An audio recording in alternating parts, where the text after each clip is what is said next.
God bless you and thank you for coming to another High Ground broadcast. You can catch all our videos online at www.measurefaith.us and also watch our videos on YouTube as well.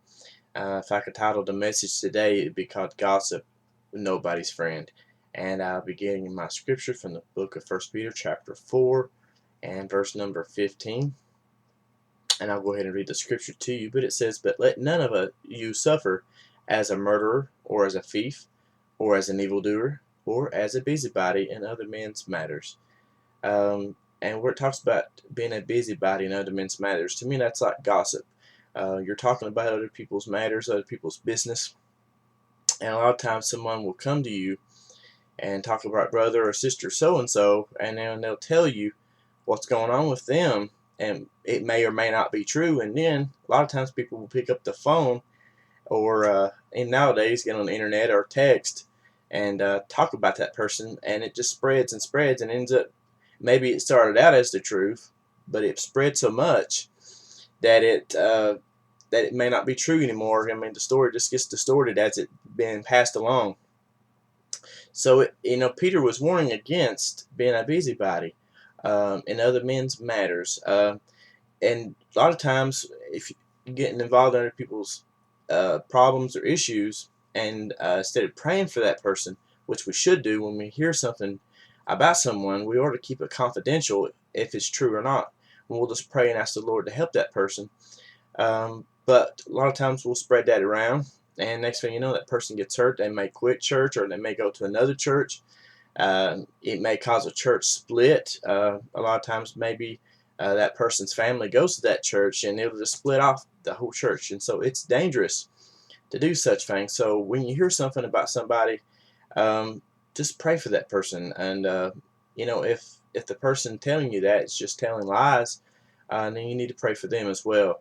Um, we need to get stuff like that out of our churches today.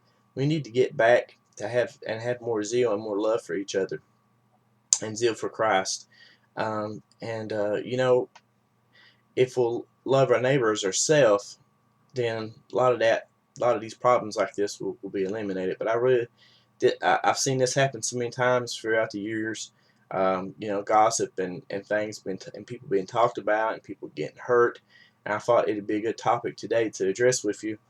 I'll go ahead and finish up with the last thing I want to do. I'm going to read this poem to you. It's called Nobody's Friend, and I don't know who the author is, but if someone out there knows, you can tell me, and I'll post it on the screen here.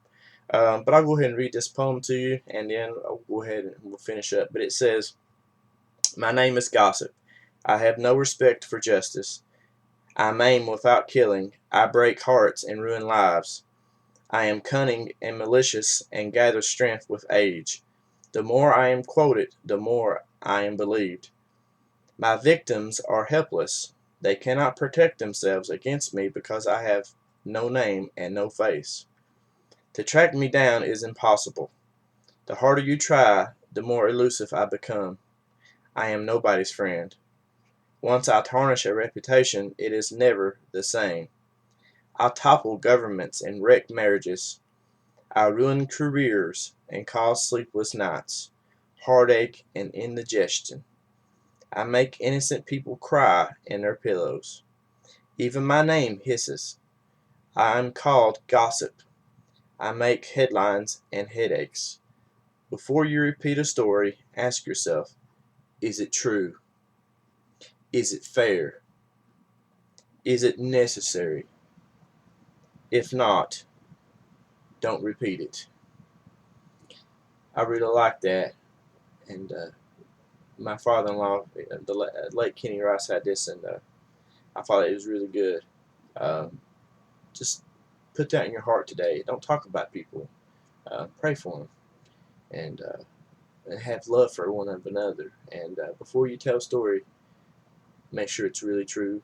And a lot of times, even if it's true, it's good not to tell it. It's good just to pray for them and just have the Lord move in. God can change people when we can't. Well, my friends, I'm going to close with that. Uh, May the Lord bless you this Sunday afternoon. Go to church somewhere if you can. God bless you.